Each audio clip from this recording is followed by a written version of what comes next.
গুঞ্জনই সত্যি হলো, লিটনকে বাদ দিয়েই চ্যাম্পিয়ন্স ট্রফির জন্য বাংলাদেশ দল ঘোষণা। সুযোগ পেলেন পারভেজ ইমন, স্কোয়াডে আছে 4 পেসার। বাংলাদেশ দল নিয়ে চ্যাম্পিয়ন্স ট্রফিতে বড় আশা অ্যালেক্স হেলসের। টাইগারদের সেমিফাইনালে দেখছেন ইংলিশ ব্যাটার, রংপুর সতীর্থ নাহিদ রানার প্রশংসা। বছরের প্রথম এল ক্লাসিকো আজ। স্প্যানিশ সুপার কাপের ফাইনালে মুখোমুখি হবে চির প্রতিদ্বন্দ্বী রিয়াল মাদ্রিদ ও বার্সেলোনা। শিরোপা জয়ে আত্মবিশ্বাসী দু দলই। এবং এফএ কাপে সিটি ও লিভারপুলের গোল উৎসব। স্যালফোর্ডকে 8-0 গোলে উড়িয়ে দিল সিটিজেনরা। রাতে বিগ ম্যাচে লড়বে আর্সেনাল ও ম্যানচেস্টার ইউনাইটেড। শুরুতেই চ্যাম্পিয়ন্স ট্রফির দল প্রসঙ্গ। গুঞ্জনটাই সত্যি হলো, বাংলাদেশের চ্যাম্পিয়ন্স ট্রফি স্কোয়াড থেকে বাদ পড়লেন লিটন দাস। নাজমুল হোসেন শান্তকে অধিনায়ক করে আইসিসি চ্যাম্পিয়ন্স ট্রফির জন্য 15 সদস্যের দল ঘোষণা করেছে বিসিবি। ডাক পেয়েছেন পারভেজ হোসেন ইমন। বোলিং অ্যাকশনের কারণে বাদ দেওয়া হয়েছে সাকিব আল হাসানকে। দলে জায়গা হয়নি পেসার হাসান মাহমুদ ও শরীফুল ইসলামেরও। স্কোয়াডের 4 পেসার তাসকিন, মোস্তাফিজ, রানা ও তানজিম সাকিব। এমডি নাজমুল হোসেন শান্ত ক্যাপ্টেন, তানজিদ হাসান তামিম, সুমায়া সরকার, পারভেজ হোসেন ইমন, মুশফিকুর রহিম, এমডি তৌহিদ হৃদয়, মাহমুদুল্লাহ, এমডি মেহেদি হাসান মিরাজ, জাকির আলী আনিক, এমডি রিশাদ হুসেন,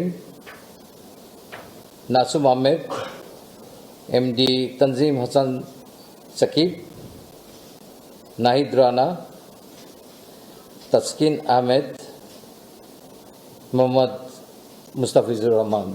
ঠিক আস্থার জায়গাটা অনেক সময় একটা ব্যাটসম্যান আউট অফ ফর্ম থাকলেও যখন তার প্রতি অনেক সময় ঠিক আস্থার জায়গা থেকে দলে সিলেক্ট হয়, সেই জায়গাটা আমার মনে হয় যে এই মুহূর্তে তিনি সেই অবস্থানে নেই। এক সেকেন্ড হচ্ছে সৌম্য সরকার এবং আমাদের Tamim, they are doing well as a pair, so that এখানে দেখা যাচ্ছে যে এই দুজনই সম্ভবত ক্যাপ্টেনের সঙ্গে আমাদের, যেহেতু আপনারা জানেন, পাওয়ার প্লেতে অ্যাগ্রেশন, ইম্প্যাক্টফুল ব্যাটিং, সেই জিনিসটা তার মধ্যে আছে।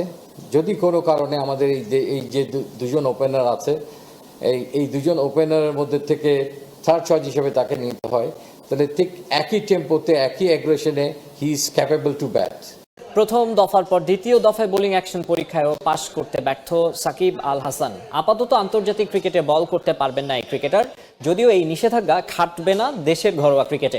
শনিবার রাতে আনুষ্ঠানিক বিবৃতিতে বিষয়টি নিশ্চিত করেছে বাংলাদেশ ক্রিকেট বোর্ড। নক্ষত্রেরও পতন হয়, তবে টাইগার ক্রিকেটের সবচেয়ে বড় তারকার এমন পতন হার মানাবে যে কোনো গল্প কিংবা উপন্যাসকে। আন্তর্জাতিকে 700 উইকেটের মালিক, 17 বছরের ক্রিকেটের ক্যারিয়ার শেষে নিষিদ্ধ হলেন অবৈধ বোলিং অ্যাকশনের কারণে। তাও একবার না, ইংল্যান্ডের পর ভারতের পরীক্ষাগারেও ব্যর্থ সাকিব। গত মাসে চেন্নাইয়ে দেয়া বোলিং অ্যাকশন পরীক্ষায় উতরাতে ব্যর্থ সাকিব। তাতে ইসিবির দেয়া নিষেধাজ্ঞা আপাতত কার্যকর থাকছে সাকিবের ক্ষেত্রে। যদিও সুযোগ আছে তৃতীয়বারের মতো পরীক্ষা দেবার, তবে তা দেওয়ার আগে অনেক হিসেব নিকেশ সাবেক বিশ্বসেরা অলরাউন্ডারের সামনে। আইসিসির নিয়ম বলছে সাকিব বোলিং অ্যাকশন পরীক্ষা দিতে পারবেন একাধিকবার, তবে একবার পাশ করার পর স্বীকৃত ক্রিকেটে ফিল্ড আম্পায়ার যদি অভিযোগ তোলেন, তাহলে আবারও পরীক্ষাগারে যেতে বাধ্য এই বাঁহাতি স্পিনার। তবে এরপরে যদি সাকিব আবারও ফেল করেন, তাহলে বোলিংয়ে নিষিদ্ধ হবেন 1 বছরের জন্য।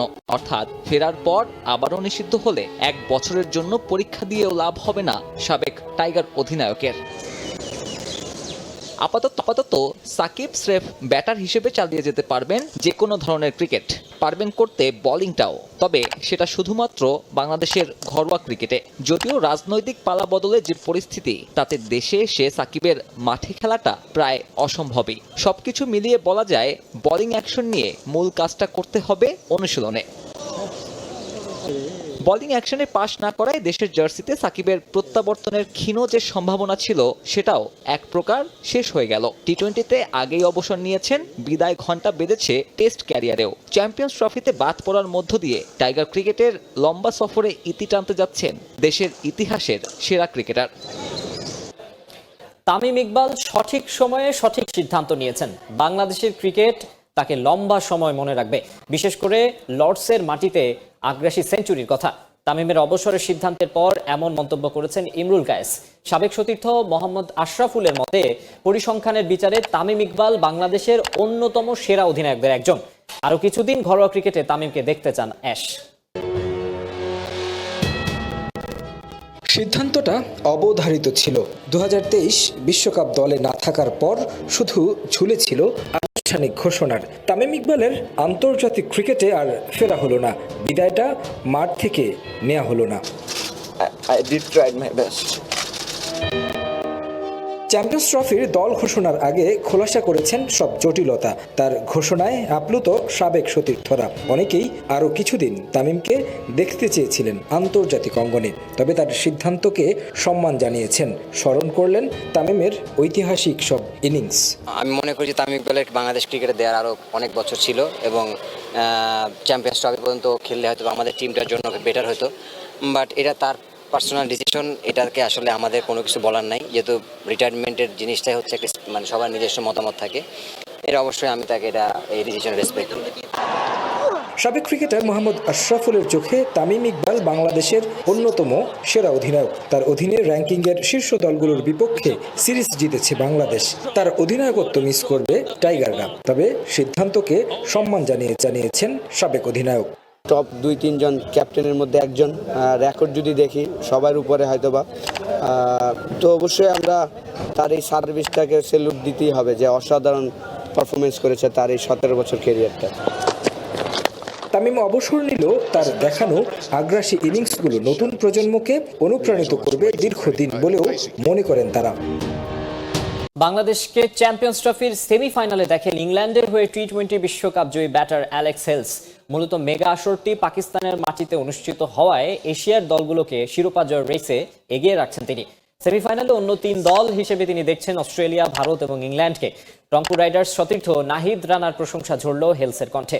বিশ্ব ক্রিকেটে উজ্জ্বল ভবিষ্যৎ দেখেন রানার। বিপিএলে এবার সাকিবকে মিস করেছেন অ্যালেক্স। মাসখানেকের ব্যবধানে মাঠে গড়াবে চ্যাম্পিয়ন্স ট্রফি। এরই মধ্যে আইসিসিকে দল পাঠিয়ে দিয়েছে অংশ নেয়া দেশগুলো। পাকিস্তানের মাটিতে অনুষ্ঠিত হতে যাওয়া মেগা ইভেন্ট ঘিরে প্রস্তুত আইসিসি র্যাঙ্কিংয়ের শীর্ষ 8 দল। সম্প্রতি বাংলাদেশ প্রিমিয়ার লিগ খেলে গেছেন ইংল্যান্ডের হয়ে টি-20 বিশ্বকাপ জয়ী ক্রিকেটার অ্যালেক্স হেলস। কাছ থেকে দেখেছেন টাইগার ক্রিকেটারদের। রংপুর রাইডার্সে অনেকেই ছিলেন তার সতীর্থ। উপমহাদেশের মাটিতে চ্যাম্পিয়ন্স ট্রফি হওয়ায় বাংলাদেশ নিয়ে শোনালেন আশার কথা।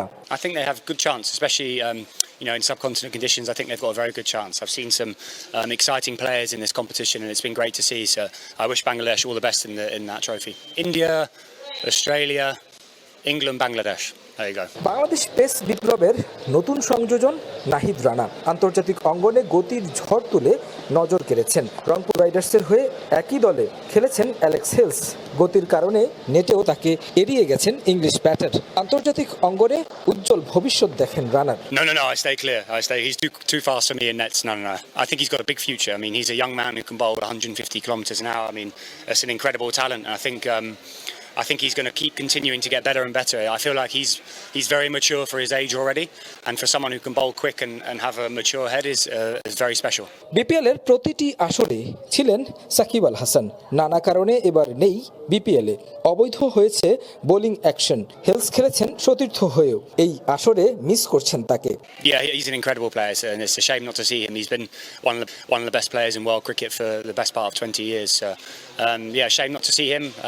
I was with him recently in T10, so caught up with him then, but hopefully he can play again. বাংলাদেশে সমর্থকদের ভালোবাসায় মুগ্ধ অ্যালেক্স হেলস বারবার আসতে চান লাল সবুজের দেশে। Amazing. I mean, the crowd. দেশের নারী ক্রিকেটের খবর। সরাসরি ওয়ানডে বিশ্বকাপে জায়গা করে নেওয়ার লক্ষ্য নিয়ে কাল ওয়েস্ট ইন্ডিজ সফরে যাচ্ছে বাংলাদেশ নারী ক্রিকেট দল। খেলবে 3টি করে ওয়ানডে ও টি-20। পর্যাপ্ত প্রস্তুতিও নিয়েছে টাইগ্রেসরা। ক্যারিবীয় উইকেটে ব্যাটারদেরই দায়িত্ব বেশি নিতে হবে বলে মনে করেন অধিনায়ক নিগার সুলতানা জ্যোতি।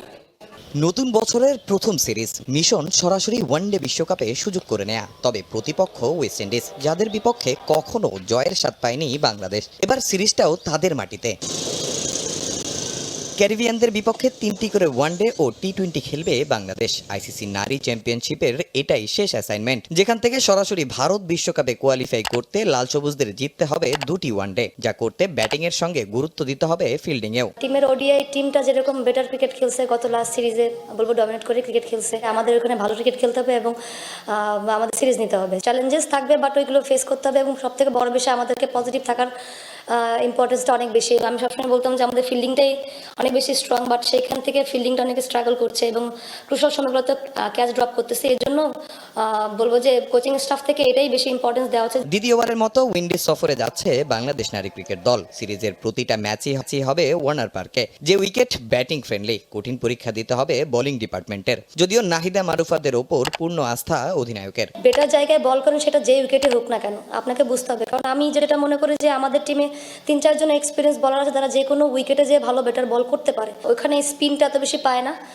ব্যাটে স্পিনটা অনেক স্ট্রেট আসে। ব্যাটারদের জন্য ভালো যেখানে রান বেশি হয়, কারণ যদি আমরা ভালো ব্যাটিং করতে পারি সেক্ষেত্রে আমাদের বলারদের জন্য অনেক বেশি কাজটা সহজ হয়ে যায়। ব্যাটিং এর পাশাপাশি ফিটনেস নিয়েও রয়েছে দুশ্চিন্তা। তবে কদিন আগে হওয়া নারী এনসিএল এর প্রথম আসরের অভিজ্ঞতা কাজে লেগেছে টাইগ্রেসদের। আসরের প্রথম সেঞ্চুরিয়ান নিগারেরও আত্মবিশ্বাস বেড়েছে কয়েক গুণ। প্রথমবারের মতো 3 দিনের ম্যাচ, আমি বলবো যে লঙ্গার ভার্সন অবশ্যই বলবো স্পেশালি ব্যাটারদেরকে অনেক বেশি হেল্প করে লম্বা খেলার জন্য। লাল বলে খেলার অভিজ্ঞতা আমি পার্সোনালি আমার একদমই ছিল না। লাস্ট টাইম যখন 2 দিনের ছিল তখন আমি খেলিনি, দেশের বাইরে ছিলাম।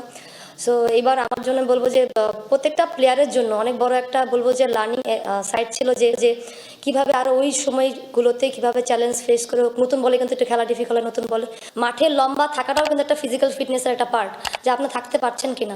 মেন্টাল যেমন আমরা ফিজিক্যালি অনেক বেশি ইম্পর্টেন্ট। এদিকে এবারের 7ম শ্রেণীর ইংরেজি বইয়ে যুক্ত করা হয়েছে নিগার সুলতানা জ্যোতির নাম, যা অনুপ্রাণিত করেছে অধিনায়ককে। ভালো লাগার বিষয় অবশ্যই, বাট আমার থেকে আমার ফ্যামিলি বেশি